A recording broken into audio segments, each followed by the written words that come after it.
U68 Hindi अध्याय 671 ताओवादी कौन है _4 और ये मौतें अजीब क्रूर बिना किसी चेतावनी के पूरी तरह अप्रत्याशित थीं। संत वारिस के चेहरे पर अब कोई अहंकार या उदासीनता नहीं थी, केवल अंतहीन भय था। मैं संत वारिस हूं, तुम मुझे नहीं मार सकते। कृपया ताओवादी हृदय में शैतान का रोपण न करें। शैतान को मत रोपें। मैं न तो इंसान बनना चाहता हूं और न ही भूत। लेकिन गुई ताओ के लोगों ने उनकी एक न सुनी। कुछ ही कदम चलकर वे संत वारिस के पास पहुंच गए और खून से सने दो पतले पीले हाथ धीरे धीरे उनकी ओर बढ़े। संत वारिस को ऐसा लग रहा था मानो उनका कलेजा और पित्ताशय फट रहे हों। उन्होंने अपनी जान की भीख मांगते हुए अपनी बुद्धि का पूरा इस्तेमाल किया। कृपया मुझे मत मारो। मैं संत उत्तराधिकारी हूं, मैं भविष्य में दानव सम्राट बन सकता हूं। मेरे पिता भूत राजा संप्रदाय के स्वामी हैं, मेरी मां रक्त जैड राक्षस है। अल्पविराम। लेकिन ये शब्द गुई ताओ के लोगों को रोक नहीं सके। तभी संत वारिस चिल्लाया, मेरे पास रक्त ताओवादी का रक्त वंश है, मैं रक्त ताओवादी का वंशज हूं। गुई ताओ के लोगों के हाथ रुक गए। इस समय मोहुआ की निगाहें तेज हो गईं। उसने एक अन्य ताओवादी का नाम सुना, रक्त ताओवादी। शायद रक्त ताओवादी के कारण गुई ताओ के लोगों ने अपना हाथ नीचे कर लिया और संत वारिस को छोड़ दिया। इस कठिन परीक्षा के बाद संत हेर हौंफने लगे, तभी उन्हें एहसास हुआ कि उनका पूरा शरीर ठंडे पसीने से भीग गया था। गुई ताओ के लोगों ने उनके लिए उत्पीड़न और भय की अभूतपूर्व भावना पैदा कर दी थी। और अब ये संकट बीत चुके हैं। संत वारिस ने ताओवादी दो शब्दों के महत्व को भी गहराई से समझा। उसने चुपके से ऊपर देखा, गुई ताओ के लोगों को डरते हुए देखा। हालांकि उसकी आवाज अभी भी लड़खड़ा रही थी, फिर भी उसने सम्मानपूर्वक कहा, रक्त ताओवादी मेरे पूर्वज हैं, एक प्राचीन महान दानव साधक, और आप भी ताओवादी उपाधि धारण करते हैं। इसलिए क्या मुझे आपको आदरपूर्वक पूर्वज चाचा कहना चाहिए? गुई ताओ के लोगों ने उसे पूरी तरह से नजरअंदाज कर दिया। उन्होंने अपना सिर घुमाया और बाई जिशिंग और बाई जिक्सी की ओर देखा। उनकी काली पुतलियों में एक अजीब सी भावना झलक उठी। फिर वे कदम दर कदम बाई जिशिंग और बाई जिक्सी की ओर बढ़े। उनकी आवाज, हालांकि कुछ रुक रुक कर और कठोर थी, अपनी विचित्रता खो चुकी थी और सामान्य हो चुकी थी। क्या तुम मेरे छोटे भाई के शिष्य हो, या मेरी छोटी बहन के बच्चे? मुझे तुम्हारी अगुवाई की जरूरत है, मुझे मेरे छोटे भाई से मिलवाने ले चलो। बाई जिशिंग और बाई जिक्सी पीले पड़ गए। चाची जू और भी अधिक भयभीत थीं। वह जानती थी कि यह किसी भी तरह से मार्गदर्शन देने जितना सरल नहीं था। गुई ताओ के लोग जिशिंग और जिक्सी के पीछे पड़े थे ताकि उन्हें सौदेबाजी के लिए इस्तेमाल कर सकें। गुई ताओ के लोगों की गतिविधियां अप्रत्याशित और निर्दयतापूर्वक क्रूर थीं। वे अतीत के स्नेह के एक टुकड़े की भी परवाह नहीं करेंगे। एक बार गुई ताओ के लोगों द्वारा ले लिए जाने पर किसी का भाग्य अनिश्चित होगा, सौभाग्य या आपदा का अनुमान लगाना कठिन होगा, और अधिक संभावना ये होगी कि वे कभी वापस नहीं आएंगे। यदि उन्होंने ऐसा किया भी होता तो संभवतः वे ताओवादी हृदय में शैतान के रोपण के अधीन हो जाते, उन पर प्रभुत्व स्थापित हो जाता और जीवन मृत्यु से भी बदतर हो जाता। चाची जू के दिल में पीड़ा हुई और वह बहुत चिंतित हो गईं, बड़े। लेकिन जल्द ही उसे पता चला कि वह अब बोल नहीं सकती, वह अपनी उंगली भी नहीं हिला सकती। बाई जिशिंग और बाई जिक्सी भी हिलने में असमर्थ थे। गुई ताओ के लोग धीरे धीरे उनके पास आए। उनकी अभिव्यक्ति उदासीन थी। उन्होंने अपनी लंबी और रक्तरंजित हथेलियां आगे बढ़ाईं और उन दोनों को अपने हाथों में पकड़ने का प्रयास किया। अत्यधिक चिंता में चाची जू खून थूकने से खुद को नहीं रोक सकी। चारों ओर मौत जैसा सन्नाटा था। तभी एक तीखी, यद्यपि अचानक सी आवाज गूंजी, चाचा। इस आवाज ने घातक सन्नाटे को तोड़ दिया। गुई ताओ के लोगों ने पीछे मुड़कर देखा तो पाया कि कुछ ही दूरी पर एक युवा साधक खड़ा था। उसका व्यवहार शांत था, उसकी दृष्टि स्पष्ट थी तथा उसमें गहराई का भाव था। मैं तुम्हें ले चलूंगा, मोहुआ ने कहा। गुई ताओ के लोगों ने मोहुआ की ओर देखा, उनकी निगाहें ठंडी और उदासीन थीं। अचानक उन्हें अपने दिल में एक झटका महसूस हुआ, उदासीन। मैं कैसे परवाह नहीं कर सकता? मैं इस छोटे से बच्चे को कैसे अनदेखा कर सकता हूँ? मोहुआ को ध्यान से देखने पर, गणना करने के बाद कोहरा छंटने लगा। कारण और प्रभाव की अराजकता सुलझ गई और एक छोटी सी आकृति धीरे धीरे उनके दिमाग में उभरने लगी। ये कोई है जिसे मेरे छोटे भाई ने छुपाया है। गुई ताओ के लोगों की काली आंखें थोड़ी कांप उठीं। अच्छा, गुई ताओ के लोगों के चेहरे पर एक जीवंत लेकिन अजीब अभिव्यक्ति दिखाई दी, मेरे साथ आओ। तुम्हारा होना ही काफी है। मो हुआ ने सिर हिलाया। छोटे भाई, बाई जिशिंग ने तत्परता से कहा। बाई जिक्सी भी भावना से कांप उठी और तुरंत चिल्लाए, मो हुआ। चाची जू ने शक्तिहीन होकर अपने होंठ काट लिए। मो हुआ ने धीरे से मुस्कुराते हुए हाथ हिलाया और कहा, छोटे भाई, छोटी बहन, पहले तुम वापस जाओ। मैं अंकल के साथ मास्टर जी से मिलने जाऊंगा। गुई ताओ के लोगों ने मो हुआ को आश्चर्य भरी निगाहों से देखा, फिर मुड़कर आगे की ओर चलने लगे, एक तरफ से दूसरी तरफ झूलते हुए। मो हुआ भी पीछे पीछे आया। सूरज डूब गया। दो आकृतियां, एक बड़ी, एक छोटी, एक भयानक, एक मासूम, कदम दर कदम जिस रास्ते से आई थी उसी रास्ते से वापस जा रही हैं। भोर हो चुकी थी। हरे भरे पहाड़ों और नदियों के बीच आकाश नीला और विशाल था, जंगल पर्दे की तरह हरे भरे थे। एक नाला कलकल करता हुआ बह रहा था। दो आकृतियां एक दूसरे का नेतृत्व करते हुए आगे बढ़ रही थीं। सामने वाला व्यक्ति लंबा और पतला, खून से सना हुआ, एक खराब फिटिंग वाला ताओवादी वस्त्र पहने हुए था और अजीब तरह से अकड़कर चल रहा था, जैसे डोरियों से खींची जा रही कठपुतली। पीछे वाली, जिसकी भौहें और आंखें खूबसूरत थीं, हल्के कदमों से आगे बढ़ी। ये दोनों कोई और नहीं बल्कि गुई ताओ के लोग और मो हुआ थे। वे सारी रात और अब सुबह तक चलते रहे। गुई ताओ धीरे धीरे चल रहा था, ऐसा लग रहा था कि उसे कोई जल्दी नहीं थी। मो हुआ के पास शांति और स्थिरता से उसकी गति पर चलने के अलावा कोई विकल्प नहीं था। वह गुई ताओ का पीछा कर रहा था। गुई ताओ क्रूर और अप्रत्याशित था। गहरी योजना बनाने वाला, लोगों के दिलों को बहकाने में माहिर। टोनगक्सियन शहर से बड़ा दानव फैंग शी और दक्षिण यू शहर से ताओवादी दानव लाश राजा, दोनों गुई ताओ की साजिश से उत्पन्न हुए थे। अभी अभी 20 स्वर्णकोर दानव साधक भी उसके ताओवादी हृदय में शैतान रोपण के कारण मारे गए थे तथा अंतिम व्यक्ति तक मारे गए थे। मो हुआ उसके पीछे पीछे चल रहा था। शुरू में वह तनावग्रस्त और बेचैन था, लेकिन आधे दिन और एक रात तक चलने के बाद वह सुन्न हो गया, उसे राहत मिली और धीरे धीरे वह अपने आप को ढालने लगा। उसने इस बारे में सोचा और महसूस किया कि कम से कम फिलहाल तो वह सुरक्षित है। यद्यपि गुई ताओ के इरादों के बारे में अनिश्चितता थी, लेकिन जब तक वह उसे अपने स्वामी के पास ले जाने का इरादा रखता था, यह अपरिहार्य था कि वह मिलने से पहले उसे नहीं मारेगा। इसके अलावा यह असंभव लग रहा था कि वह ताओवादी हृदय में शैतान का रोपण करने के अधीन होगा। यदि ऐसा होता तो उसके गुरु को ये बात अवश्य पता चल जाती, क्योंकि उन्हें पता चल जाता कि अब वह उनका छोटा शिष्य नहीं रहा और गुई ताओ के पास कोई सहारा नहीं रह जाता। मो हुआ ने राहत की सांस ली। कम से कम अपने स्वामी को देखने से पहले तो उसे कोई नुकसान नहीं होना चाहिए। इसके बाद क्या होगा ये तो अभी देखना बाकी है, लेकिन पहले उसे अपने मालिक से मिलना होगा। मो हुआ ने एक लंबी सांस ली। वह अपने स्वामी को एक बार और देखना चाहता था, अन्यथा उसे डर था कि वह इस जीवन में उन्हें कभी नहीं देख पाएगा। लेकिन वह नहीं जानता था कि उसके स्वामी पर कौन सा रहस्य भारी पड़ रहा है, कितने लोग, कितनी शक्तियां उसके खिलाफ षड्यंत्र रच रही हैं। अब दानव संप्रदाय ने हत्या की योजना बना ली थी। पंथ परिवर्तन क्षेत्र के एक पुराने पूर्वज ने कार्रवाई की थी। गोल्डन कोट, जिसे कभी अप्राप्य माना जाता था, अब हर जगह लीक की तरह उगाया है। उनके चाचा गुई ताओ ने ताओवादी हृदय में शैतान का रोपण करके 20 से अधिक की सफलता प्राप्त की थी। ऐसी स्थिति में फाउंडेशन स्थापना के लोग मात्र चीटियां थे। उसे तो छोड़ ही दीजिए, वह तो मात्र क्यों ही शोधन साधक है।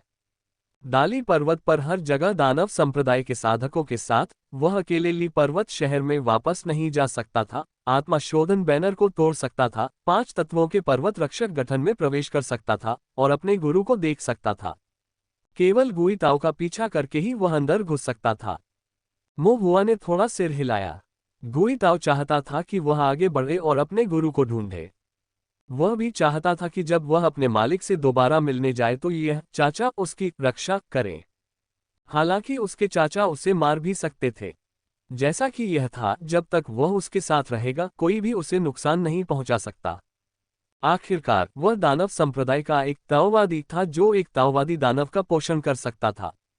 अपने मालिक को फिर से देखने का विचार। मो हुआ के कदम काफी हल्के हो गए। हालांकि आगे चल रहे गुई ताओ ने अपनी आंखें थोड़ी सिकोड़ लीं। वह नहीं जानता था कि मो हुआ क्या सोच रहा था। शुरुआत में मो हुआ के चेहरे पर असुरक्षा की भावना झलक रही थी। लेकिन कुछ दूर चलने के बाद उसे कुछ एहसास हुआ। वह शांत मुद्रा में आ गया और उसके पीछे पीछे चलने लगा, मानो वह कोई आकस्मिक मुलाकात करने जा रहा हो। ये नौजवान काफी साहसी। क्या उसे पता नहीं था कि वह किसके साथ काम कर रहा है? गुई ताओ चुप रहे और आगे बढ़ते रहे। मो हुआ अपने हाथों को पीठ के पीछे बांधे पीछे पीछे चला। चलते चलते मो हुआ को ऊब महसूस होने लगी। उसके चाचा लंगड़ा रहे थे, बहुत धीरे चल रहे थे। इस गति से ली माउंटेन सिटी तक पहुंचने में बहुत समय लगेगा। मो हुआ पूछना चाहता था लेकिन हिम्मत नहीं जुटा पाया, उसे अपने चाचा का गुस्सा भड़कने का डर था। फिर भी कुछ देर बाद वह खुद को रोक नहीं सका और फुसफुसाते हुए उसके करीब आया। चाचा, क्या आप जल्दी में नहीं हैं? क्या तुम नहीं चल रहे हो, बस थोड़ा धीरे चल रहे हो? इस गति से तो मेरा स्वामी उन दानव सिरों द्वारा पकड़ा जाएगा। क्या आप थोड़ा तेज नहीं चलेंगे? अल्पविराम। गुई ताओ की गति थोड़ी धीमी हो गई, लेकिन उन्होंने कोई प्रतिक्रिया नहीं दी, बस आगे बढ़ते रहे। कोई प्रतिक्रिया न देखकर, लेकिन कोई गुस्सा भी न देखकर मो हुआ को आश्वस्त महसूस हुआ और वह और अधिक साहसी हो गई। शायद मैंने सही बात नहीं समझी, इसलिए मेरे चाचा जवाब देने की जहमत नहीं उठा सके। मो हुआ ने पूछताछ के लिए कुछ अन्य विषय चुने। चाचा, जब आप मेरे मालिक को ढूंढ लेंगे तो आप क्या करना चाहेंगे? चाचा, क्या आपके मेरे मालिक के साथ संबंध खराब है? चाचा, क्या ताओवादी सचमुच शक्तिशाली है? चाचा, क्या ताओवादी हृदय में शैतान का रोपण करने वाला हर व्यक्ति निश्चित रूप से मर जाता है? चाचा। अल्पविराम। एक छोटे से बकबक करने वाले की तरह बिना रुके बातें करते हुए मो हुआ लगातार बोलता रहा। अंततः गुई ताओ इसे और बर्दाश्त नहीं कर सका, वह वहीं रुक गया, अपना सिर घुमाया और अपनी काली पुतलियों से मो हुआ को देखा। मो हुआ तुरंत चुप हो गया। इसके बाद बाकी की यात्रा शांत रही। वे एक छोटे से पहाड़ी गांव से होकर गुजरे। गांव में आबादी कम थी, आमतौर पर गरीब किसान रहते थे जो स्पिरिट प्लांट पर निर्भर रहते थे, एकांत और अशांत। सड़क के दाहिनी ओर एक छोटी सी नूडल की दुकान थी। हरे भरे पहाड़ों और नदियों के बीच नूडल्स की खुशबू फैली हुई थी। मो हुआ रुक गया। गुई ताओ आगे बढ़ गया, फिर ये देखकर कि मो हुआ रुक गया है, वह खाली और ठंडी निगाहों से पीछे मुड़ा। मुझे भूख लगी है, मैं और आगे नहीं जा सकता, मो हुआ ने सच्चाई से कहा। वह पिछले एक दिन और एक रात से पैदल चल रहा था।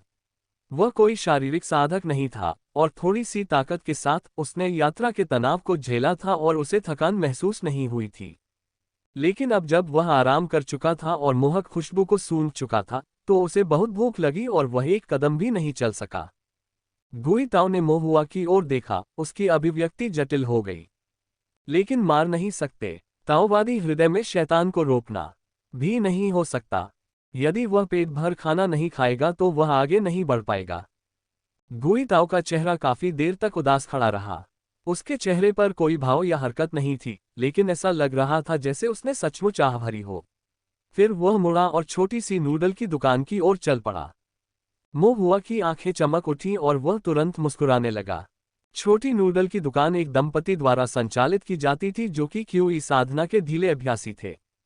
अपनी कम खेती के कारण वे अपनी आजीविका चलाने के लिए सड़क के किनारे नूडल की दुकान चलाते थे।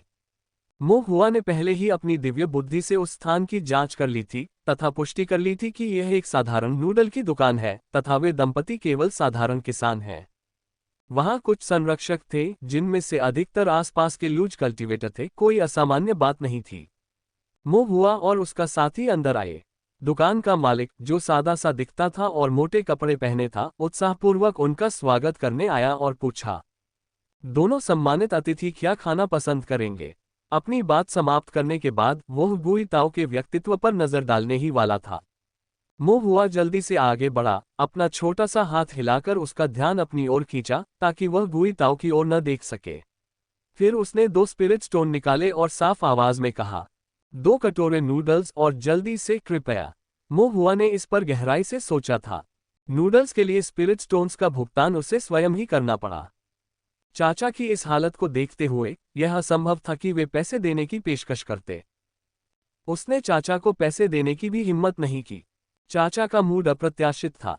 यदि उसने गलती से उसे क्रोधित कर दिया और उसने ताओवादी हृदय में शैतान को स्थापित कर दिया तथा छोटी सी दुकान में सभी को मार डाला, तो यह उसकी अपनी गलती होगी।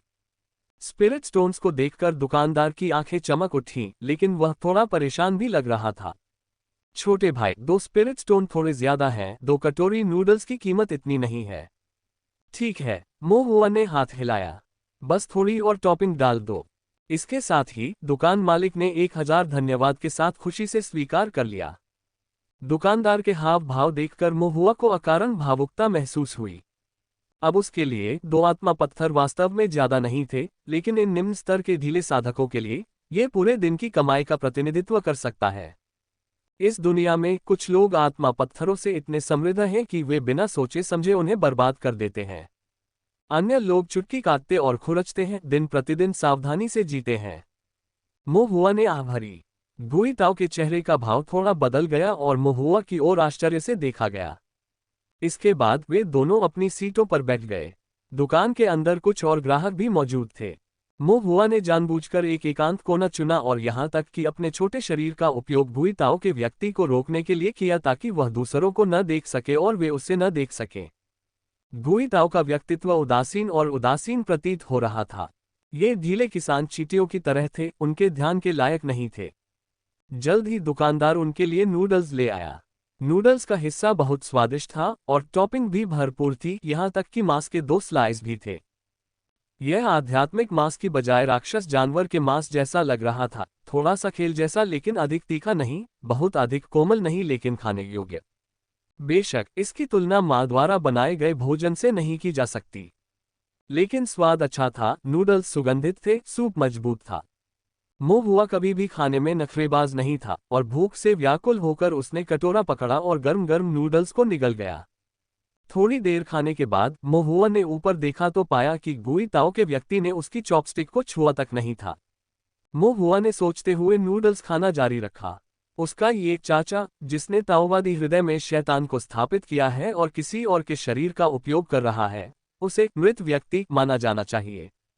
बेशक मृत व्यक्ति को खाने की जरूरत नहीं होती। मोहुआ ने भौहें चढ़ाईं, उसका मन अन्य प्रश्नों की ओर मुड़ गया। चाचा, वह पहले कहाँ रहते थे? क्या वह मेरे स्वामी के पदचिन्हों पर चल रहा था?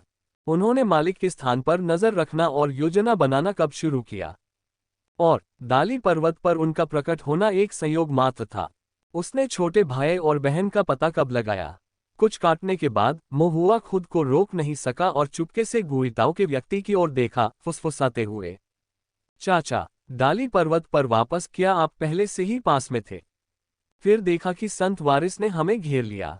आपके कार्य करने से पहले जूनियर बहन और जूनियर भाई द्वारा अपने विशेष अनंत जीवन रून्स को नष्ट करने, अपनी सुरक्षा के साधनों को खोने तक प्रतीक्षा करना। क्या ऐसा है कि आप भी अनंत जीवन रून्स के बारे में कुछ नहीं कर सके? अल्पविराम। मोहुआ ने बोलते हुए सिर हिलाया, क्योंकि उसे लगा कि उसके अनुमान काफी हद तक उचित थे। आखिरकार गुई ताओ का शरीर अब और सहन नहीं कर सका। उसकी गहरी काली आंखों ने मोहुआ को घूरा और यात्रा के अपने पहले शब्द कहे। अपने नूडल्स खाओ। उसकी आवाज सपाट और उदासीन थी, थोड़ी नाखुश लग रही थी। ओह! मोहुआ ने आज्ञाकारी ढंग से अपना सिर नीचे किया और नूडल्स का कटोरा खाना जारी रखा। जब तक उसके कटोरे में सभी नूडल्स खत्म नहीं हो गए, मोहुआ ने फिर से बात नहीं की। फिर उसने गुई ताओ की ओर देखा और अनायास ही अपने सामने रखे नूडल्स के अछूते कटोरे पर नजर डाली और अपने होंठ चाटने लगा। प्रत्येक कण और बूंद की उसकी कठिन यात्रा के लिए सराहना की जानी चाहिए। इसे बर्बाद नहीं किया जाना चाहिए। मोहुआ ने चुपचाप अपने छोटे से हाथ से गुई ताओ के नूडल्स को अपनी तरफ खिसकाया और फिर अपना सिर नीचे कर लिया और हॉन्फ कर उन्हें नीचे गिरा दिया। गुई ताओ का आमतौर पर भावहीन चेहरा एक क्षण के लिए कठोर हो गया। उसकी काली काली आंखें मोहुआ को देख रही थीं, कुछ अविश्वास से। अल्पविराम। 2 कटोरे नूडल्स खत्म करने के बाद दोनों फिर से चल पड़े। मोहुआ को थोड़ा पेट भरा हुआ महसूस हुआ। उसका पेट गोल और भरा हुआ था, इसलिए वह पाचन में सहायता के लिए टहलते हुए आगे बढ़ गया। गुई ताओ का व्यक्ति पीछे पीछे आ रहा था और मोहुआ की पीछे हटती हुई आकृति को देखकर हैरान था। ये छोटी सी बात बहुत अजीब है। उसे यह बात कुछ हद तक समझ से परे लगी। ऐसा लग रहा था जैसे उसके छोटे भाई ने कोई चाल चली हो, कोई रहस्य छिपाया हो, कोई कारण कार्य छिपाया हो। आखिर उसके छोटे भाई ने इस बच्चे में क्या छिपाया था? उसने कौन सा परिणाम छिपाया था? और उसने बच्चे को इतनी कीमती तरीके से क्यों छिपाया था, उसे इतनी अच्छी तरह से क्यों ढक दिया था, उससे ये सब क्यों छिपाया था। वह आगे न आते तो मुझे यह एहसास भी न होता कि मेरे कनिष्ठ भाई ने वास्तव में इतनी कम उम्र की शिष्या को अपना लिया है। गुई ताओ के लोगों ने मोहुआ पर एक और नजर डाली और भौहें चढ़ाने से खुद को नहीं रोक सके। आध्यात्मिक जड़ बहुत गरीब, भौतिक शरीर अत्यंत गरीब, कोई विशेष रक्त रेखा भी नहीं। दिव्य अनुभूति, यद्यपि किसी चीज से अस्पष्ट, धुंधली और स्पष्ट नहीं, लेकिन मुश्किल से पारगम्य। इसके अलावा इसमें एक निश्चित चतुराई है और वास्तव में कार्य कुछ हद तक अप्रत्याशित। इतनी योग्यता के बावजूद छोटे भाई ने उनमें आखिर क्या देखा। इसके अलावा सबसे अनोखी बात यह है कि मुझे हमेशा ऐसा लगता है कि इस बच्चे की आभा विदेशी और परिचित दोनों है। ऐसा लगता है कि यह पहली बार है जब हम मिले हैं, लेकिन ऐसा भी लगता है कि मैं उससे पहले भी कई बार मिल चुकी हूं, जैसे कि कर्म के कई बंधन होते हैं। गुई ताओ के लोगों की खोखली आंखों में भ्रम की झलक दिखाई दी। एकमात्र क्यूई शोधन करने वाले कनिष्ठ साधक के साथ मेरा क्या व्यवहार हो सकता था? कर्म का क्या बंधन? गुई ताओ के लोगों ने मोहुआ को देखा, उनकी पुतलियां कुछ काली हो गईं। अब इससे कोई फर्क नहीं पड़ता। जब मैं छोटे भाई को देख लूंगा तो सब कुछ साफ हो जाएगा। अल्पविराम। ली माउंटेन सिटी के बाहर सड़क पर वे दोनों अभी भी चल रहे थे। वे धीरे धीरे चल रहे थे, लेकिन कदम दर कदम वे ली माउंटेन सिटी के करीब पहुंच रहे थे। जैसे जैसे वे ली पर्वतीय शहर के करीब पहुंचे, राक्षसी क्यूई उतनी ही मोटी होती गई। ली माउंटेन सिटी के बाहर शायद ही कोई स्थानीय किसान बचा था। उनमें से अधिकांश दानव साधक थे। उनके अलावा वहां कुछ बहुत ही अपरिचित चेहरे भी थे, जो उत्तम वस्त्र पहने हुए थे। उनके पास अद्वितीय आध्यात्मिक कलाकृतियां, विविध साधना तकनीकें तथा दुर्लभ और श्रेष्ठ ताओवादी कौशल थे, और ये सभी ताओवादी दरबार के कुलीन कुलों और संप्रदायों से आए थे। ये किसान निश्चित रूप से शहर के बाहर से आए थे। संभवतः वे सीधे केंद्रीय ताओवादी राज्य से आए थे, जहां ताओवादी न्यायालय का मुख्यालय स्थित है। वे बहुत थे और उनका राज्य बहुत ऊंचा था। यदि वे फाउंडेशन स्थापना में नहीं थे तो वे गोल्डन कोर में थे, और उनके बीच एक भी क्यूई शोधन अभ्यासी नहीं था। ऐसा लग रहा था जैसे पूरा दाली पर्वत शतरंज के खेल में बदल गया हो, और यहाँ मौजूद सभी किसान अब भी शतरंज के मोहरों की तरह थे। मोहुआ अपनी भौहें चढ़ाने से खुद को नहीं रोक सका। क्या गुरु के व्यक्तित्व का रहस्य सचमुच इतना महत्वपूर्ण है? वे मेरे स्वामी से वास्तव में क्या प्राप्त करना चाहते हैं? मोहुआ ने अपना सिर हिलाया। इन सब के बारे में उसे कुछ भी पता नहीं था। उसे ये भी याद आया कि उसके मालिक ने क्या चेतावनी दी थी। मेरे पास बहुत बड़ी दौलत है और एक चौंकाने वाला रहस्य है, लेकिन मैं इसे न तो तुम्हें बता सकता हूं और न ही तुम्हें बता सकता हूं। उन्हें आप तक पहुंचाने से आप पर महाकाव्यात्मक अनुपात की आपदा आएगी। इन्हें जानना भी आपको कर्म में उलझा देगा। तो तुम्हें कुछ भी नहीं जानना चाहिए, और तुम्हें कुछ भी जानने की जरूरत नहीं है। तो फिर ना जानना ही ठीक है। मास्टर को फिर से देखना पर्याप्त होगा, मोहुआ ने चुपचाप खुद से कहा। लेकिन जैसे ही वेली माउंटेन सिटी के पास पहुंचे, यात्रा खतरनाक होने लगी। बाहरी किसान अभी भी खुद को रोके हुए थे। हालांकि हम जितना करीब आए, हत्या का इरादा उतना ही प्रबल होता गया। गुई ताओ का अनुसरण करते हुए मोहुआ ने रक्तपात और अराजकता के अलावा कुछ नहीं देखा। अनगिनत साधक घातक युद्धों में लगे हुए थे। सतह पर ये ज्यादातर ताओवादी दरबार के साधक थे, जो राक्षस संप्रदाय के साधकों का वध कर रहे थे। गुप्त रूप से वहां दानव साधक भी एक दूसरे को क्रूरतापूर्वक मार रहे थे, और ताओवादी दरबार के कुछ लोगों ने लाभ या अतीत की शिकायतों के कारण एक दूसरे के खिलाफ षड्यंत्र रचने का अवसर लिया। हत्या करने के बाद वे दृश्य को गढ़ते थे तथा दोष दानव साधकों पर मर देते थे। यह एक ऐसा दृश्य था जो उसने पहले कभी नहीं देखा था।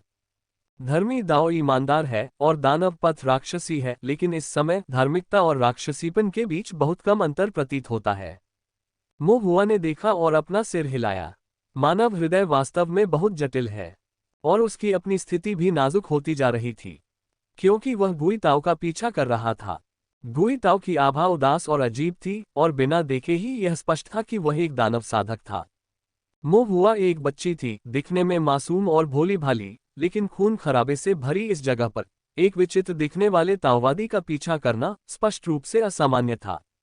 वस्तुतः उपस्थित धार्मिक और राक्षसी शक्तियों में से किसी ने भी मोहुआ को नहीं पहचाना। आखिरकार वह तो एक छोटा सा क्यूई शोधन साधक ही था। किसी को उसकी निष्ठा की परवाह नहीं थी, किसी को उसके रुख की परवाह नहीं थी, और निश्चित रूप से किसी को इसकी परवाह नहीं थी कि वह जीवित रहेगा या मर जाएगा। इसलिए रास्ते में कभी कभी कोई न कोई महुआ को मारने की कोशिश करता रहता। धर्मी दाव बेहतर थे, आखिरकार वे कुछ नियमों का पालन करते थे और आसानी से हत्या नहीं करते थे। लेकिन दानव पथ अलग था। कुछ लोग ऐसे भी थे जो महुआ की कोमल त्वचा को देखते थे और उसे खा जाना चाहते थे। जो लोग महुआ में कुछ गड़बड़ देखते थे और उसे तुरंत खत्म करना चाहते थे। जिन्होंने महुआ को एक बच्चे के रूप में देखा था और उसे कीमिया के लिए इस्तेमाल करना चाहते थे। यहाँ तक कि बेशर्म महिला दानव साधक भी महुआ को सुंदर और प्यारा पाकर उससे पुनः पूर्ति की इच्छा रखती हैं। ऐसे समय में महुआ तुरंत गुई ताओ के पीछे छिप जाता था और चाचा से सुरक्षा की मांग करता था। और गुई ताओ ने किसी को मना नहीं किया। जो भी साधक उसके सामने खड़ा होने का साहस करता था, चाहे वह धार्मिक हो या राक्षसी, उसके ताओवादी हृदय में शैतान का रोपण कर दिया जाता था, जिससे मानसिक पतन हो जाता था, या तो वे आत्महत्या कर लेते थे या एक दूसरे के विरुद्ध हो जाते थे। महुआ बस पीछे छिपकर देखता रहा। ये दृश्य खूनी हो सकते थे, क्रूर हो सकते थे, लेकिन मूलतः एक राक्षस शिकारी होने के नाते उसने कई भीषण शिकार देखे थे, इसलिए वह डरा नहीं। महुआ ने गुई ताओ को देखा, जो हवा के विपरीत खड़ा था। उसकी आंखें गहरी और ठंडी थीं, उसने एक उंगली भी नहीं उठाई, फिर भी उन क्रूर और दबंग दानव साधकों को उनकी मौतपूर्ण नरसंहार के लिए उकसा रहा था। चाहे महुआ ने इसे कितनी भी बार देखा हो, उसे यह बहुत चौंकाने वाला लगा। लेकिन जब उसने ये सब देखा तो वह खुद से एक सवाल पूछने से खुद को नहीं रोक सका। ताओवादी हृदय में ये रोपण शैतान बहुत शक्तिशाली है। क्या मैं इसे सीख सकता हूँ? इसे सीख सकता हूँ? महुआ ने एक क्षण सोचा और अपना सिर हिलाया। नहीं, ये संभवतः संभव नहीं है। ताओवादी हृदय में शैतान का रोपण, ये दानव पथ की एक तकनीक की तरह लगता है। मैं एक गंभीर साधक हूँ, मैं कुटिल और बुरे रास्तों पर नहीं जा सकता। अनैतिक दानव संप्रदाय ताओवादी कौशल सीख रहा हूँ। क्या होगा अगर मैं इसमें महारत हासिल कर लूँ, खुद को खो दूँ, दानव पथ में गिर जाऊँ और थोड़ा दानव प्रमुख बन जाऊँ? तब क्या होगा? हालांकि सिर्फ इसलिए कि मैं इसे नहीं सीख सकता, क्या इसका मतलब यह है कि मैं इसका अध्ययन नहीं कर सकता? इस विचार पर महुआ ने पुनर्विचार किया। उसे अपने गुरु द्वारा गुई ताओ के लोगों के बारे में दी गई चेतावनी भी याद आई, जिस रात वे अलग हुए थे। वह पहले से ही एक राक्षस बन चुका है और वह जो साधना कर रहा है वो गुई ताओ की तकनीक है। उनका स्वभाव उदासीन है, उनकी विधियां अत्यंत प्रबल हैं और वे अत्यंत अभिमानी व्यक्ति हैं, लेकिन वे दिव्य विचार तकनीक में निपुण हैं और दिव्य ज्ञान का उनका प्रयोग शिखर पर पहुंच गया है। अगर भविष्य में तुम्हारा उससे सामना हो तो तुम्हें बहुत सावधान रहना होगा। अल्पविराम, यदि भविष्य में मेरा उससे सामना हुआ तो बहुत सावधान रहना। महुआ ने अपनी भौहें सिकोड़ लीं। क्या उसके स्वामी के शब्दों का कोई और गहरा अर्थ था? क्या उसके मालिक को पहले से ही पता था, या शायद उन्हें पहले से ही पता था कि मेरा सामना गुई ताओ के लोगों से होगा और इसलिए उन्होंने मुझे सावधान रहने को कहा था? लेकिन मैं उससे कैसे बचूं? महुआ ने एक पल सोचा, फिर अनिश्चितता से खुद से कहा, अपने आप को जानो और अपने शत्रु को जानो। केवल ताओवादी हृदय में शैतान का रोपण को समझकर ही मैं ताओवादी हृदय में शैतान का रोपण से बच सकता हूँ। यदि मुझे ताओवादी हृदय में शैतान को रोकने के बारे में कुछ भी पता नहीं है, तो मैं भविष्य में चाचा की योजना के जाल में फंस सकता हूं और उसकी कठपुतली बन सकता हूं, नियंत्रण से बाहर और इससे अनजान। इसके अलावा मेरे गुरु ने कहा कि गुई ताओ के लोग दिव्य ज्ञान के प्रयोग में शिखर पर पहुंच गए थे। यदि मेरे गुरु ने भी कहा है कि शिखर पर पहुंचना, तो गुई ताओ के लोगों की दिव्य ज्ञान तकनीक अत्यंत परिष्कृत और भयावह रूप से शक्तिशाली होनी चाहिए। मुझे कम से कम इस पर अच्छी तरह से नजर डालनी चाहिए और इससे जो कुछ भी सीख सकता हूं, सीखना चाहिए। जहां तक धर्मी दाओ और दानव पथ का प्रश्न है, महुआ ने गहन चिंतन करते हुए अपनी थोड़ी को सहलाया। तथाकथित धर्मी और तथाकथित दानव दोनों ही दाओ की अभिव्यक्तियां हैं, अर्थात महान दाओ की अभिव्यक्तियां हैं। जैसे कि फॉर्मेशन के साथ दुष्ट संरचना और धर्मी दाव संरचना स्पष्ट रूप से भिन्न प्रतीत होती हैं, लेकिन वे दोनों संरचना के मूलभूत सिद्धांतों और ढांचे के अनुरूप हैं। हालांकि धर्मी दाव संरचनाओं का उद्देश्य स्वर्गीय दाव को समझना, आध्यात्मिक शक्ति के संचालन के सार को समझना है। दानव संरचनाएं त्वरित सफलता चाहती हैं और शक्ति प्राप्त करना चाहती हैं, इसलिए वे मानव रक्त को स्याही के रूप में, मानव हड्डियों को धुरी के रूप में, त्वचा और मांस को माध्यम के रूप में तथा रक्त क्यूई और क्यूई सागर के महासागरों को केंद्र बिंदु के रूप में उपयोग करके शीघ्रता से स्थापित हो जाती हैं। अस्तित्व और अनस्तित्व एक दूसरे को उत्पन्न करते हैं, कठिनाई और सहजता एक दूसरे को पूर्ण करते हैं तथा धार्मिकता और बुराई एक दूसरे के विपरीत होते हुए भी एक दूसरे को मान्य करते हैं। क्या ये ताओवादी हृदय में शैतान का रोपण के साथ भी ऐसा ही हो सकता है? इसकी तकनीकें सीखें, इसके सिद्धांतों को समझें, इसके मार्ग को समझें। भले ही मैं सादृश्य द्वारा ताओवादी हृदय में शैतान को रोकने की तकनीक का उपयोग नहीं कर सकता, मैं दिव्य भावना का उपयोग करने के सिद्धांतों को समझ सकता हूं और इसके अनुप्रयोग के तरीकों को सीख सकता हूं। कम से कम मैं स्वयं को और शत्रु को जान सकता हूं ताकि भविष्य में अनकल द्वारा मुझे नुकसान पहुंचाए जाने से बच सकूं। हालांकि मुझे अपना ताओवादी हृदय बनाए रखना होगा, अपना वास्तविक स्वरूप नहीं खोना होगा। धर्मी से दानव बनना आसान है, लेकिन दानव से धर्मी बनना कठिन है। मो हुआ ने सहजता से सिर हिलाया। मुझे ताओवादी हृदय में शैतान का रोपण करके बहकाया नहीं जाना चाहिए। मैं छोटा सा दानव प्रधान नहीं बन सकता। दृढ़ निश्चय के साथ मो हुआ ने गुई ताओ के लोगों का पीछा करना शुरू कर दिया, अपने छोटे से सिर से बाहर झांकते हुए, ये जासूसी करते हुए कि कैसे गुई ताओ के लोग लोगों को हेरफेर करने और साधकों का वध करने के लिए ताओवादी हृदय में शैतान का रोपण का उपयोग करते हैं। गुई ताओ के लोगों ने बिना किसी रोक टोक के काम किया, व्यापक रूप से हत्याएं की और अक्सर ताओवादी हृदय में शैतान का रोपण का प्रयोग किया। इसे कई बार देखने के बाद मो हुआ ने दिव्य भावना की अपनी समझ और दिव्य विचार वध में अनुभव के साथ ताओवादी हृदय में शैतान का रोपण की भी एक मोटी समझ हासिल कर ली।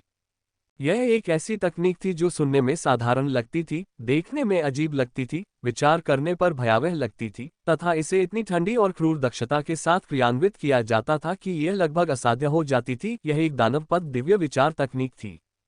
रक्त क्यूई मांस को नुकसान पहुंचाता है, आध्यात्मिक शक्ति मेरिडियन को नुकसान पहुंचाती है, लेकिन ताओवादी हृदय में शैतान का रोपण स्वयं दिव्य भावना को नुकसान पहुंचाता है। यह अपने स्वयं के दिव्य भाव को राक्षसी विचार में बदलने और विभेदन के बाद महामारी की तरह फैलकर अन्य लोगों के चेतना सागर में निवास करने के बारे में है। ये चिंतन मानचित्र में दिखाए गए भूत प्रेतों के समान है, लेकिन कहीं अधिक शक्तिशाली है। भूत प्रेत परजीवी बनकर चेतना के सागर को धीरे धीरे अनेक सीमाओं के साथ निगलते हैं और धीरे धीरे अपना प्रभाव डालते हैं। हालांकि ताओवादी हृदय में शैतान का रोपण तेजी से प्रभावी होता है और गुई ताओ के लोगों द्वारा शैतान के साथ बीजारोपण किए गए साधक कुछ ही क्षणों के बाद खुद को मुश्किल से निकाल पाते हैं, क्योंकि दानव विचार गहराई से आरोपित हो चुका होता है। ये भूत प्रेत एक बाहरी दुष्ट आक्रमण है, लेकिन बीजित शैतान एक आंतरिक संदूषण की तरह है जो सीधे साधक के ताओवादी हृदय को क्षीण और राक्षसी बनाता है। ऐसा नहीं है कि गुई ताओ के लोग उन पर नियंत्रण रखते हैं। यह ऐसा है जैसे वे स्वयं अपने राक्षसी विचारों को नियंत्रित नहीं कर सकते। भले ही वे किसी और के द्वारा नियंत्रित किए जा रहे हों, ऐसा लगता है जैसे वे अपनी इच्छा और आकांक्षा के अनुसार कार्य कर रहे हैं। ताओवादी हृदय में दानव विचार का रोपण। इस दृष्टिकोण से ताओवादी हृदय में शैतान का रोपण वास्तव में ताओवादी हृदय को नष्ट करता है और उसे क्षति पहुंचाता है। मो हुआ के दिल में ठंडक महसूस हुई, लेकिन फिर जब उसने गुई ताओ के लोगों को देखा तो उसके मन में संदेह पैदा हो गया।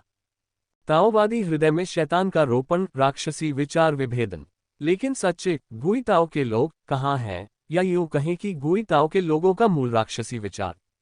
यदि उस दानव विचार को नहीं मारा गया तो क्या इसका मतलब यह है कि गुई ताओ के लोग नहीं मरेंगे? क्या यह भी संभव है कि जब तक सभी राक्षसी विचार नष्ट नहीं हो जाते, भले ही मूल राक्षसी विचार को मार दिया जाए, गुई ताओ के लोग नहीं मरेंगे?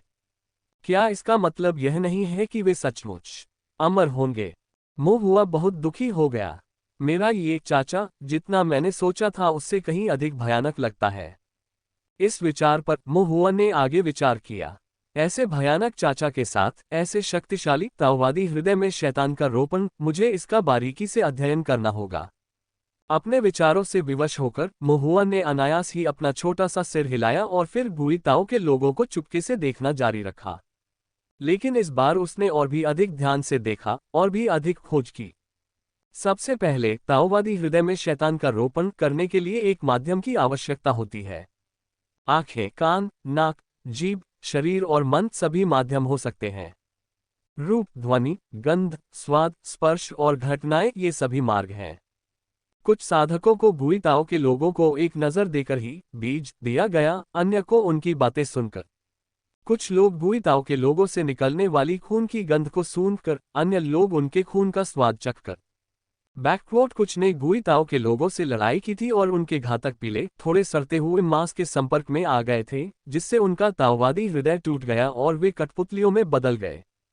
इसलिए किसी को भी देखना, सुनना, सूंघना, छूना या सोचना नहीं चाहिए, अन्यथा ये शैतान को रोकने के लिए एक माध्यम का निर्माण करेगा और अनजाने में चेतना का सागर दानव विचार के भ्रूण से गर्भवती हो जाएगा, इसके प्रसार के लिए मिट्टी बन जाएगा। इस प्रकार ताओवादी हृदय में शैतान को रोकने के तहत मर जाएगा। और जो साधक ताओवादी हृदय में रोपण शैतान के अधीन मर गए, उनमें से प्रत्येक का भाग्य अलग अलग था।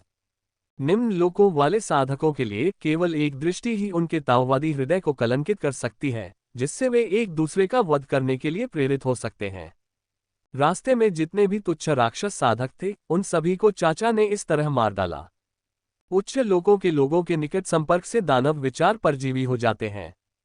उन 20 से अधिक गोल्डन कोर की तरह जो पहले मारे गए थे, वे दानव विचार से गर्भवती थे, ताओवादी बनने की इच्छा रखते थे और एक दूसरे का वध करते हुए मर गए।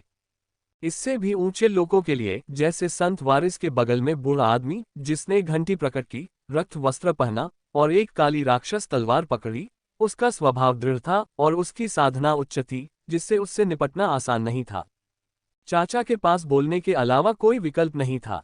शब्दों से उसने उसके मन को विचलित कर दिया, उसकी सुरक्षा को तोड़ दिया, उसके ताओवादी हृदय को नष्ट कर दिया तथा उसकी राक्षसी इच्छाओं को उन्मुक्त कर दिया।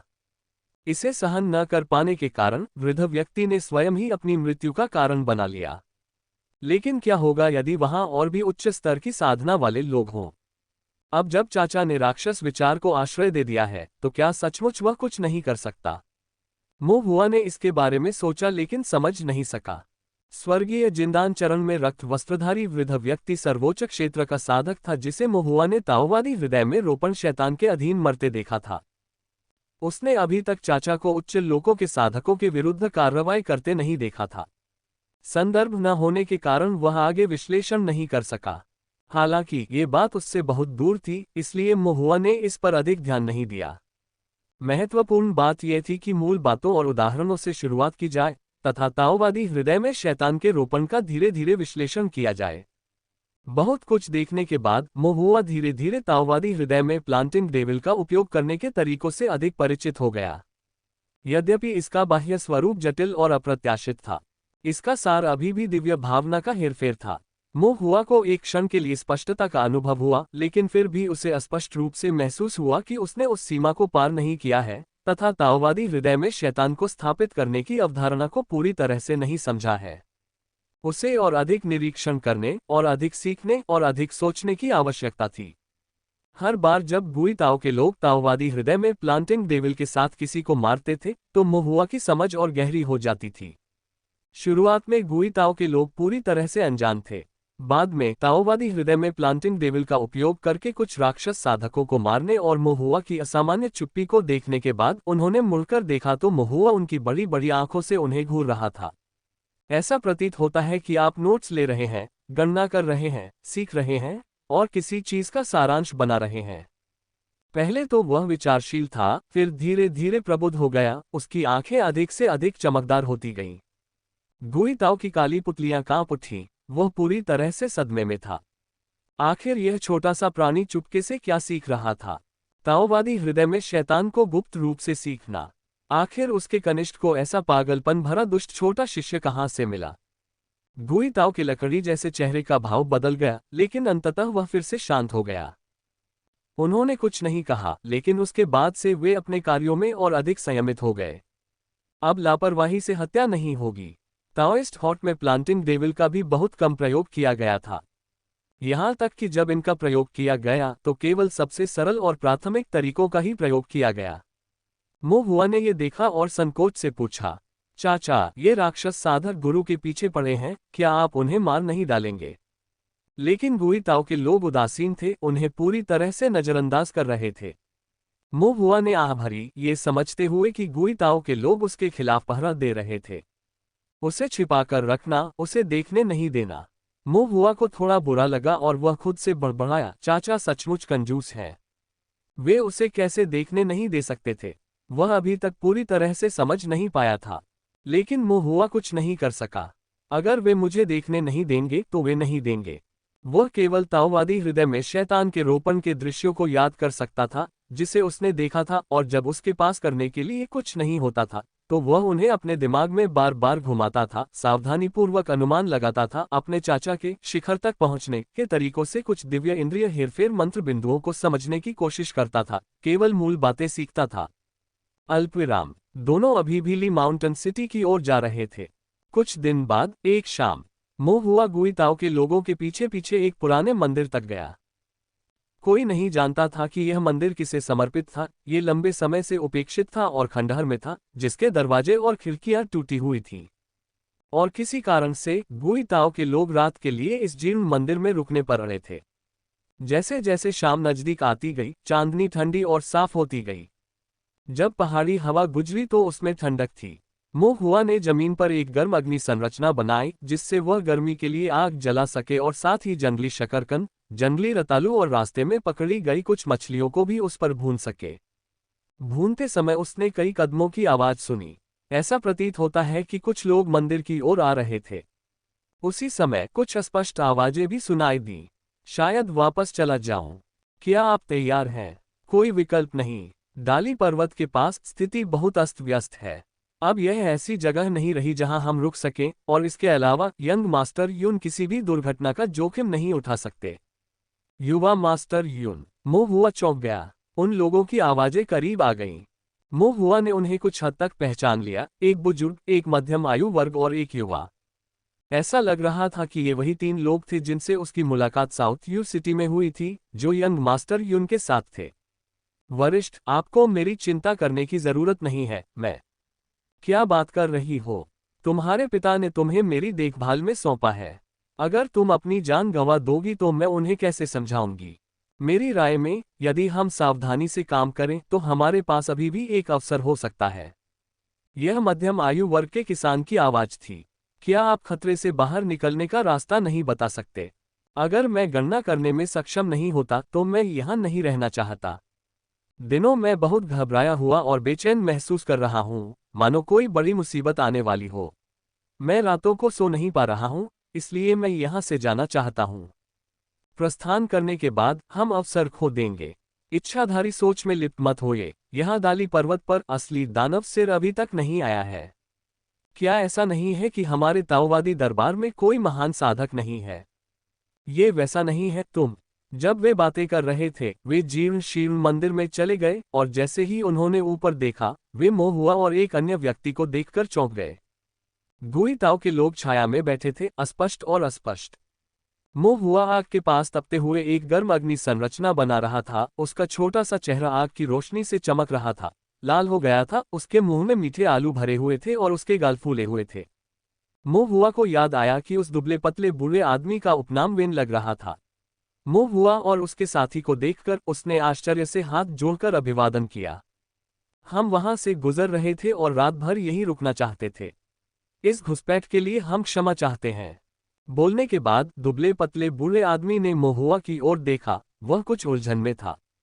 वह खुद को यह महसूस करने से नहीं रोक पाया। रात अंधेरी थी और हवा चल रही थी। दिया बुझ गया था, कनपटी टूटी हुई थी।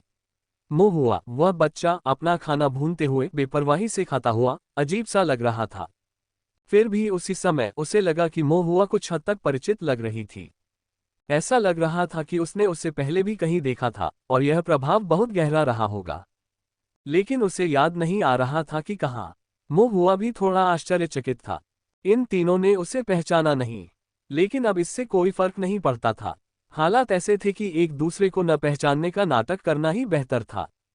मुंह हुआ कुछ नहीं बोला, उसने बस थोड़ा सा सिर हिलाया।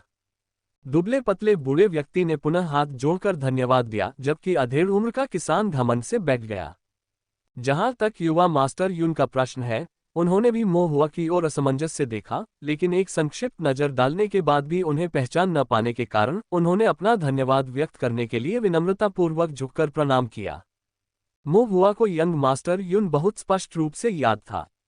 द्वितीय श्रेणी का फॉर्मेशन मास्टर, दुबला पतला और कुछ शर्मीला, लेकिन दयालु और उत्साही, अपने फॉर्मेशन कौशल के बारे में खुला। उनके बीच अच्छे संबंध थे। मोहुआ ने अपना सिर घुमाया और गुई ताओ के लोगों पर एक नजर डाली, थोड़ा चिंतित महसूस कर रहा था। क्या मेरे चाचा इन लोगों को मारने का इरादा रखते हैं? उसने शकरकंद को हाथ में लिया, उसे खाया नहीं, बल्कि गुई ताओ के लोगों को ध्यान से देखा, जांचा कि क्या उसका आभामंडल स्थिर है। अपनी उपस्थिति और इंद्रियों को नियंत्रित करते हुए ताओवादी हृदय में शैतान का रोपण शुरू करने का कोई संकेत नहीं दिखा रहा था। आखिरकार वह थोड़ा शांत हुआ। मोहुआ ने मौके का फायदा उठाते हुए अपना शकरकंद खत्म किया और फिर वॉर्म फायर फॉर्मेशन की रोशनी थोड़ी कम कर दी। अंधेरा गहराता गया, गुई ताओ की आकृति और भी अधिक अस्पष्ट होती गई। मोहुआ ने धीरे से सिर हिलाया। अब युवा मास्टर युन और अन्य लोग चाचा की आकृति नहीं देख सकते थे। दूसरी ओर युवा मास्टर युन और अन्य लोगों ने एक साफ जगह ढूंढी, बैठ गए और धीरे धीरे बातें करने लगे। ऐसा लग रहा था कि वे मोहुआ के सुन लेने से सावधान थे, इसलिए उन्होंने अपनी आवाज धीमी रखी और अपने शब्दों को छिपाए रखा। अपनी श्रेष्ठ दिव्य इंद्रिय से मोहुआ बातचीत का कुछ हिस्सा सुनने में कामयाब रहा, हालांकि वह काफी धीमी थी।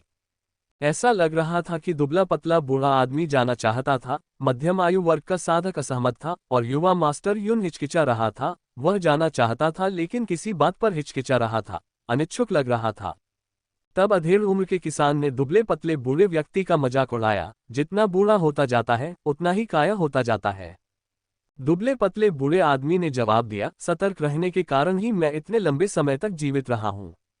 उन्होंने अधेड़ उम्र के किसान की ओर देखा और उपहास करते हुए कहा, हो सकता है कि आप मेरी उम्र तक जीवित न रहें। दोनों के बीच संक्षिप्त बहस हुई, फिर वे ताओवादी दरबार और दानव संप्रदाय के मामलों पर चर्चा करने लगे, तथा बहुत कुछ ऐसा कहा जो आलोचनात्मक प्रतीत हुआ, लेकिन सीमित ज्ञान के कारण मोहुआ ने उपाधियों को नहीं पहचाना। किसी पूज्य, किसी परी, किसी राक्षस, किसी घाटी के स्वामी, किसी पुराने पूर्वजों के बारे में कुछ। ये लोग कौन थे, उनकी स्थिति क्या थी और उनकी क्या शिकायतें थीं? वे काफी देर तक बातें करते रहे।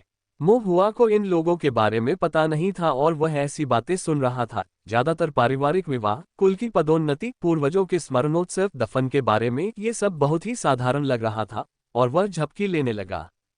आधी नींद में मोहुआ ने अचानक उन्हें ये कहते सुना, वह व्यक्ति, उसके पास वास्तव में क्या है? मोहुआ को अचानक झटका लगा और वह सचेत हो गई। उस व्यक्ति, क्या वे बात कर रहे थे? मास्टर, मोहुआ ने चुपके से ऊपर देखा। दुबले पतले बूढ़े व्यक्ति की अभिव्यक्ति गंभीर थी, उसके शब्द संकोचपूर्ण थे। मध्यम आयु वर्ग के किसान की आंखें सिकुड़ गईं, क्या तुम सच में जानते हो?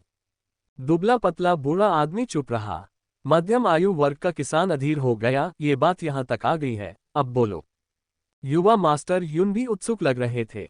काफी देर तक अंदर ही अंदर जूझने के बाद दुबले पतले बूढ़े ने आखिरकार आह भरी, मैंने भी सुना है। अब तुम सब जानते हो, लेकिन बाहर वालों से जिक्र मत करना। मध्यम आयु वर्ग के किसान ने आश्वासन दिया, चिंता मत करो। दुबले पतले बूढ़े आदमी ने आह भरी, फिर आगे बोला, हमारे संप्रदाय के पूर्व नेता, गणना के विशेषज्ञ, अत्यधिक अनुभवी, दुर्भाग्य से अपनी मृत्यु से पहले मानसिक गिरावट से पीड़ित थे, इसलिए कभी कभी उनके शब्दों को अनदेखा कर दिया जाता था।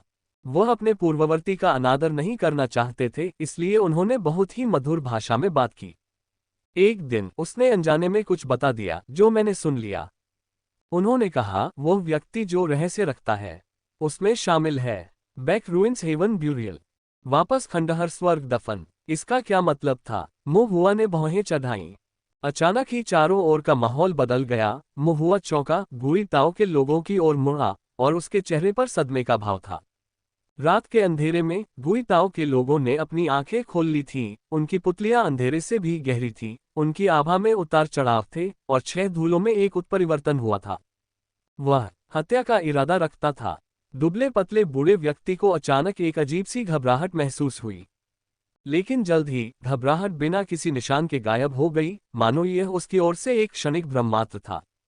बूढ़े व्यक्ति ने अचानक थकान महसूस करते हुए अपने दिल को शांत किया और यह विचार करते हुए कि शाम हो चुकी थी और कल निस्संदेह गहन विचार और जटिलता के एक थकाऊ दौर की आवश्यकता होगी, उसने अपनी आंखें बंद करने और थोड़ी देर के लिए झपकी लेने का फैसला किया।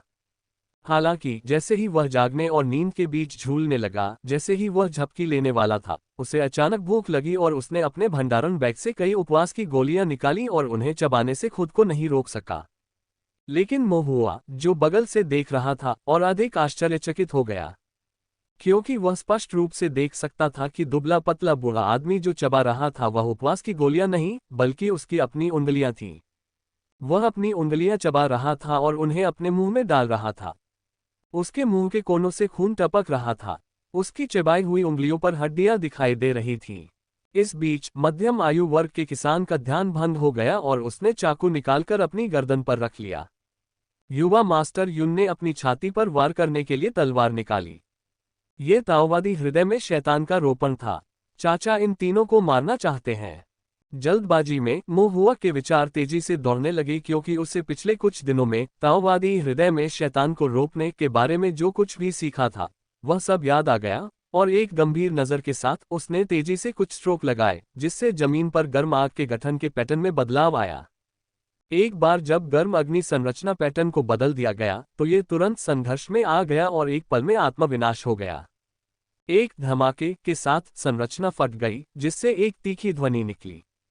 उसी समय आग की लपटें उठने लगीं, जिससे रात के अंधेरे में एक चमकदार लालिमा फैल गई, जिससे गुई ताओ के लोगों की दृष्टि में बाधा उत्पन्न हुई और उनका ध्यान भंग हो गया।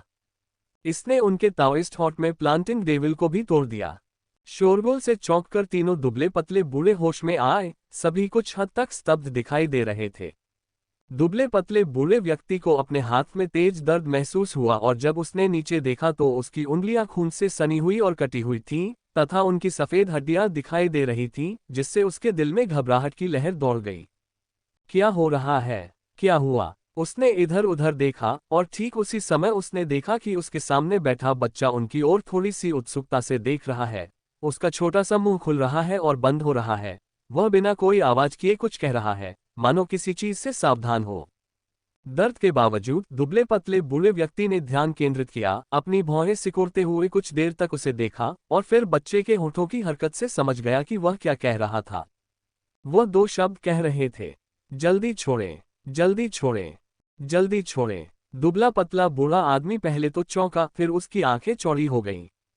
उसने उसे पहचान लिया। ये बच्चा साउथ यू सिटी का जूनियर फॉर्मेशन मास्टर था, अर्थात श्री जुआंग का छोटा शिष्य।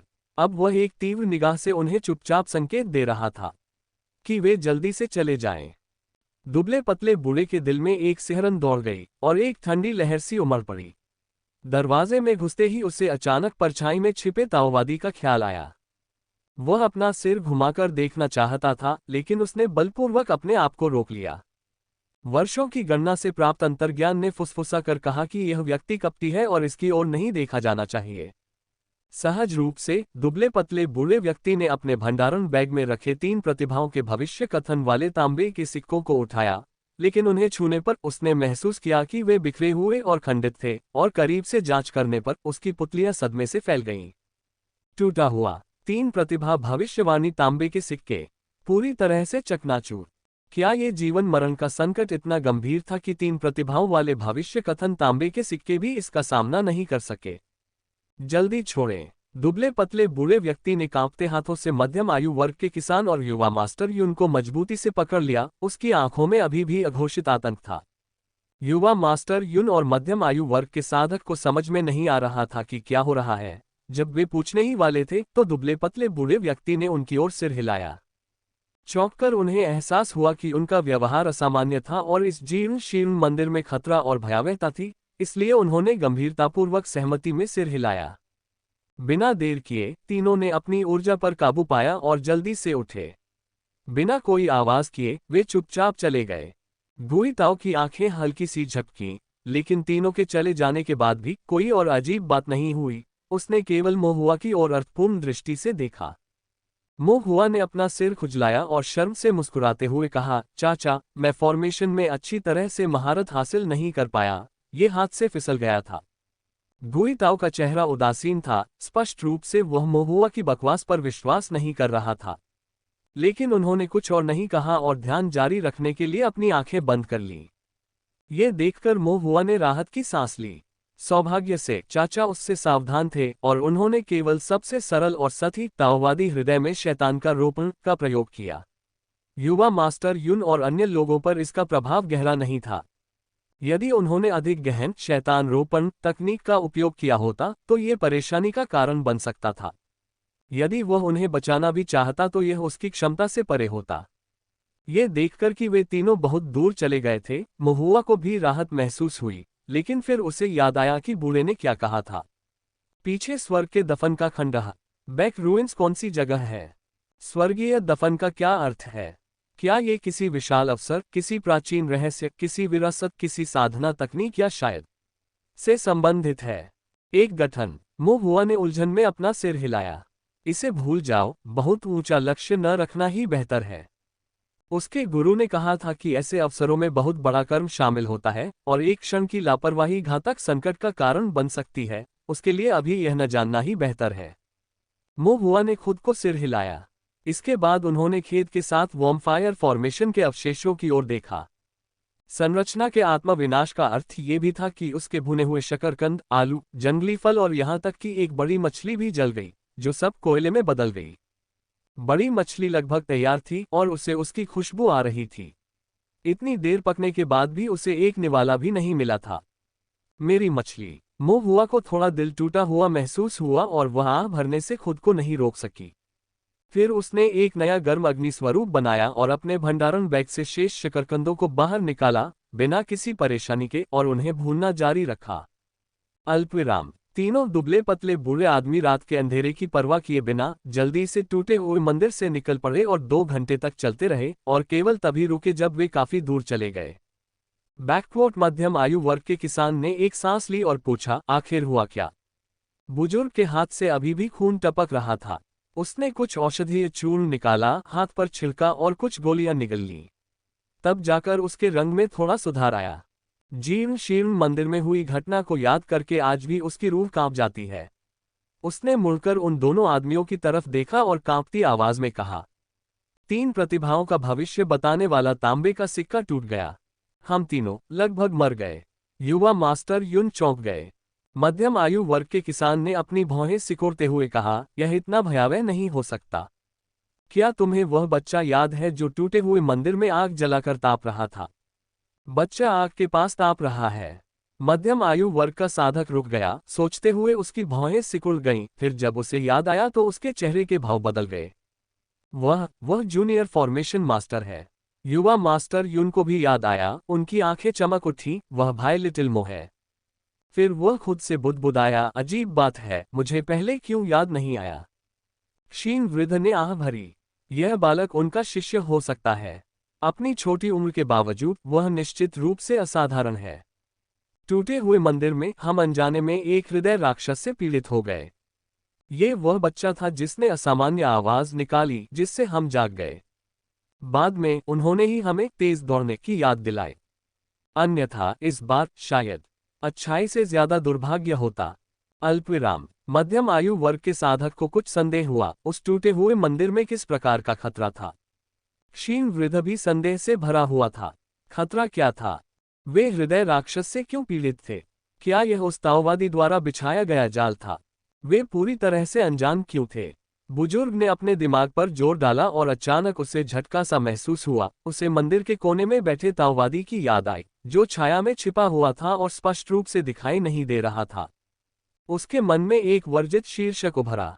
क्षीण वृद्ध व्यक्ति छलनी की तरह कांप रहा था। यह क्या है? मध्यम आयु वर्ग के किसान ने उत्सुकता से पूछा। बुजुर्ग ने गुई ताओ के लोग शब्दों को अपने गले में ही दबा लिया और केवल इतना कहा, वह व्यक्ति एक ताओवादी है। एक ताओवादी। दानव संप्रदाय का ताओवादी कोई साधारण व्यक्ति नहीं है। उनमें से हर एक वास्तव में एक क्रूर दानव सिर है। मध्यम आयु वर्ग का साधक गंभीर दिख रहा था, लेकिन अंदर ही अंदर वह अभी भी बहुत उत्सुक था। आखिर यह कौन सा ताओवादी है? क्षीण वृद्ध ने उसे ठंडेपन से देखा। अगर मैंने उसका नाम लिया तो हम तीनों मर जाएंगे और मौत निश्चित रूप से बहुत भयानक होगी। टूटे हुए मंदिर के दृश्य एक बार फिर उसके दिमाग में तैरने लगे। मध्यम आयु वर्ग के साधक ने अपनी तलवार से आत्महत्या करने का प्रयास किया, युवा मास्टर युन ने तलवार से खुद को मारने की कोशिश की और क्षीण बुजुर्ग ने अपने ही मांस को काट लिया। इस बात के विचार मात्र से ही तीनों का चेहरा पीला पड़ गया।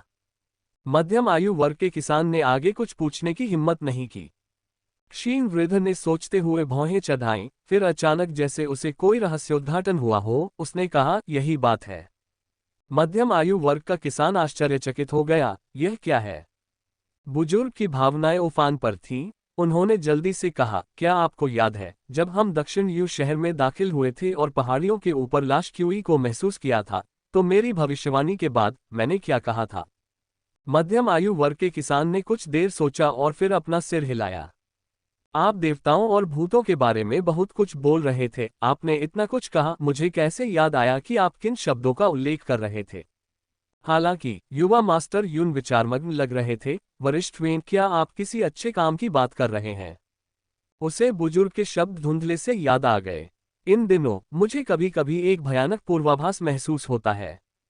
ऐसा लगता है कि आगे बहुत बड़ा आतंक है, अत्यंत खतरनाक, अप्रत्याशित जीवन और मृत्यु के साथ।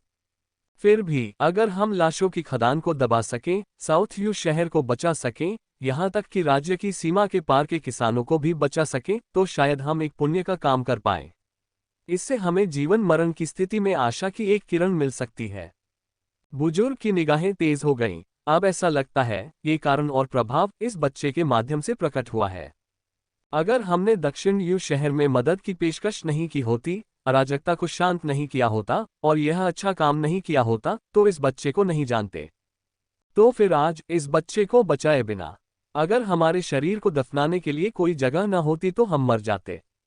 मध्यम आयु वर्ग के साधक और युवा मास्टर यून बहुत हिल गए। बुजुर्ग कुछ भावुक हो गए। कारण और प्रभाव और अच्छाई और बुराई खाने पीने की तरह हैं। श्री जुआंग ने हमें तब चुनने का मौका दिया था और यह हमारे लिए एक जीवन रेखा भी थी।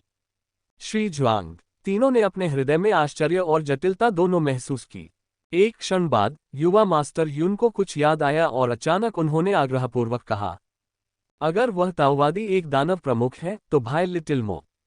बुजुर्ग ने अपना सिर हिलाया और कड़वी मुस्कान के साथ कहा, छोड़ो भी, हम अपनी रक्षा भी मुश्किल से कर सकते हैं, उस बच्चे को बचाने की तो बात ही छोड़ो। युवा मास्टर यून ने शर्म का भाव दिखाया। तब बुजुर्ग ने उसे दिलासा दिया, चिंता मत करो, वह श्री जुआंग का शिष्य है, वह ठीक होगा। टूटी हुई कनपटी में महुआ की आंखें चमकीली और चमकदार थीं। उसका छोटा सा चेहरा लाल हो गया था जब वह मछली और शकरकंद भून रहा था। वह दृश्य उनके दिमाग में फिर से उभर आया। बुजुर्ग ने मन ही मन आह भरी। वह वास्तव में श्री जुआंग का शिष्य है, इतना मजबूत स्वभाव वाला। उस ताओवादी जैसे दानव सिर के साथ यात्रा करना और फिर भी खाने के लिए चीजें भूनने का अवकाश होना। और भले ही उन्होंने उस ताओवादी को नाराज कर दिया था, खुद को बचाते हुए उस ताओवादी को गुस्सा नहीं आया और उसने उन्हें जाने भी दिया।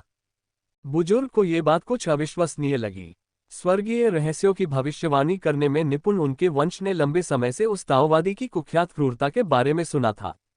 उस ताओवादी से निपटना कभी आसान नहीं था। उसने उसे कभी किसी के प्रति इतना सहिष्णु या इतना दयालु होते नहीं देखा था। बुजुर्ग ने आह भरी, धर्मी लोगों को स्वर्ग की सुरक्षा मिल सकती है, हमें यहीं से लौट जाना चाहिए। युवा मास्टर यून अभी भी भारी चिंताओं से बोझिल थे। अधेड़ उम्र का किसान चौंका, वापस जाओ?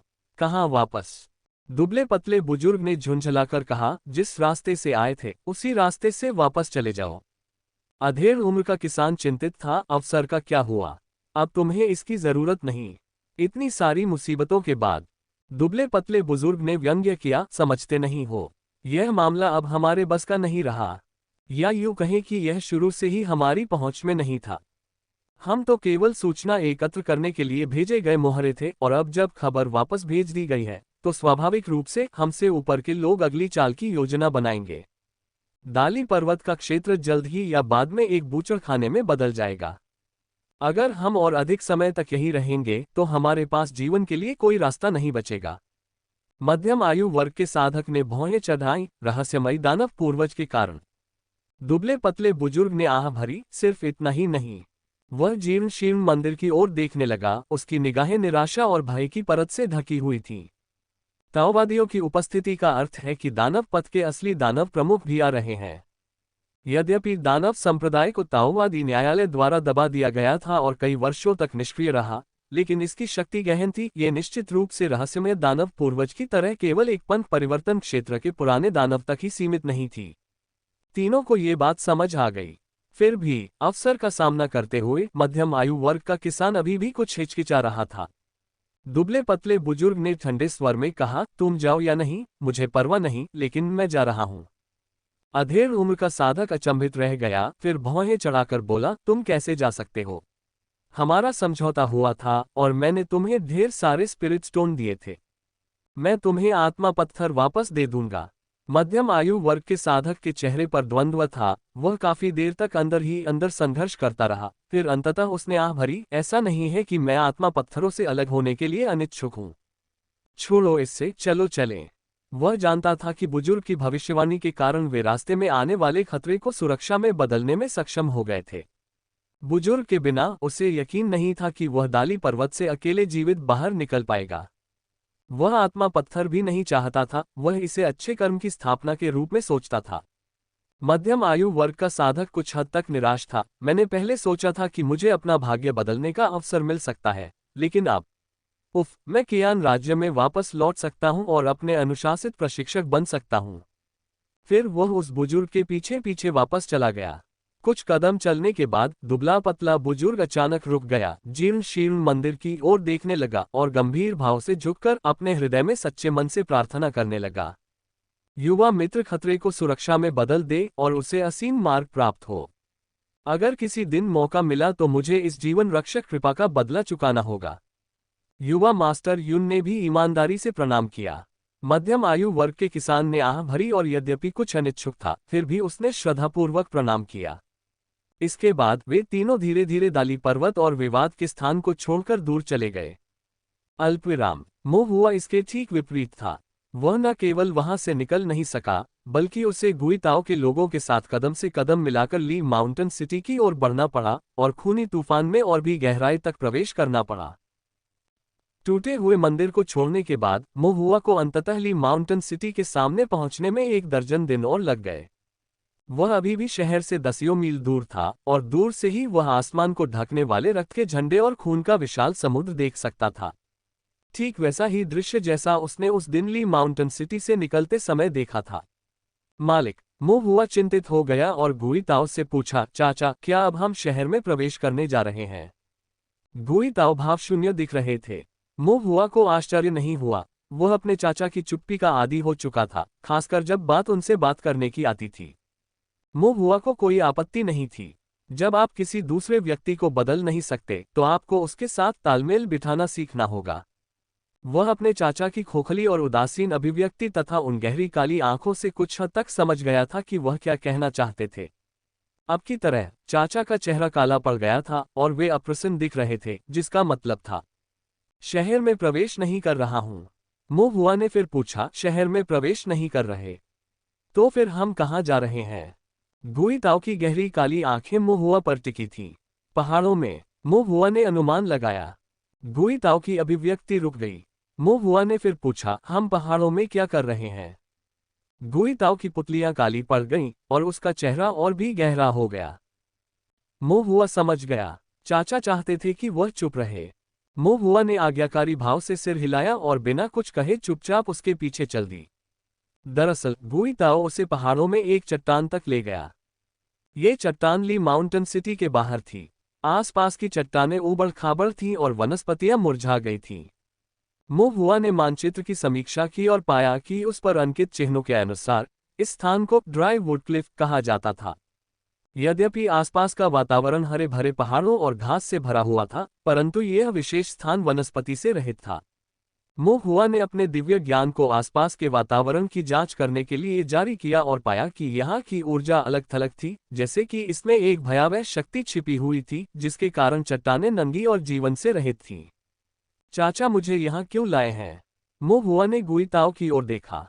गुइताओ ने उसकी बात पर कोई ध्यान नहीं दिया और सीधे चट्टान के किनारे की ओर चल पड़ा।